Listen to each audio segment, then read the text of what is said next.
go back there, you weigh everything, you will convict Mr. Shannon as charged. Please do your civic duty. Stop the madness. They have not proven any charge beyond a reasonable doubt. Sign the verdict form of not guilty on both so we can all go home. And in the end, the jury sided with the former Illini star Terrence Shannon Jr. Today, he was found not guilty on 2 felony charges. Good evening. I'm Brandon Morano. And I'm Jennifer Roscoe. Back in December, he was charged with rape after he visited a University of Kansas bar. This whole week, jurors have heard witness testimony from both sides. That continued this morning with U of I assistant coach Tim Anderson and the basketball player himself. WCIA3's Amanda Brennan is live in our newsroom. Amanda, what happened next? Closing arguments started around 1 p.m. and from there the jury deliberated for almost 2 hours. Next, words from the judge wrapping up this case that we've been following for the past 6 months. In the next story, we've muted the victim and her friends' names from some of the quotes.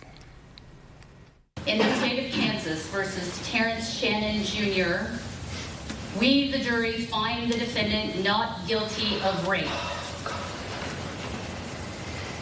We, the jury, find the defendant not guilty of aggravated sexual battery. Those were the words the former Illini and his legal team had been hoping for since he was charged in December. That following an incident at the Jayhawk Cafe in September of 2023 after Shannon went to the Illinois versus Kansas football game. An 18, now 19-year-old said he inappropriately touched her under her skirt that night. That accusation led to this week's trial and some intense closing arguments. Ricardo Leal, the assistant district attorney, went first. He called the victim a typical college student, but the defendant... Mr. Shannon, he's not the typical college student. He is the 6'7" captain of the basketball team. He's got the NIL deals. Calling him the big man on campus. He might as well be the king of the University of Illinois. And saying Shannon can get anything he wants. And what he wanted... September 9th of last year.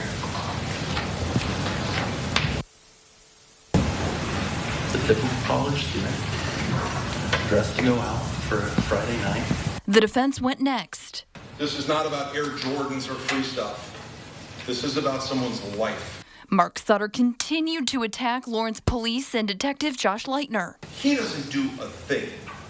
The only thing he does is sit in his office and waits for come in and talk to him and says, oh, you Googled him? You found him? Sutter didn't like how the investigation was handled. Next, he focused on the DNA evidence. There's no male DNA found inside or outside of the vagina. That blows the case out of the water. We should all walk in the jury room, vote, come back, and leave. But there's so much more. Then he once again references Arterio Morris. He's the former Kansas basketball player who was dismissed from the team 2 weeks before this incident. That's because he was charged with rape, but that was later dropped. In the end, jurors sided with Shannon. His response so far, only this video. You set the trend. Ooh, talk heavy, George. Because you don't want who God put in position to lead this generation. You don't want who God put in position to lead your family. You don't want who God put in position to break through and not break down.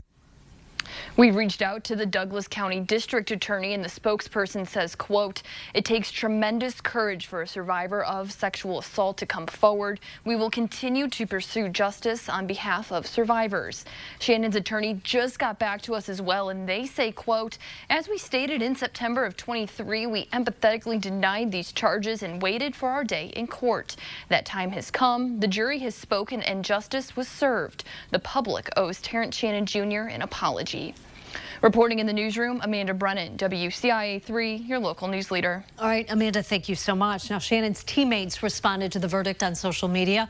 Coleman Hawkins said he was not celebrating the verdict because, quote, I know who my guy is. He also said, imagine playing in front of sellout crowds with people saying the craziest things to you, and you're innocent. Extremely proud of my guy to be able to block out all of that noise and compete at an extremely high level.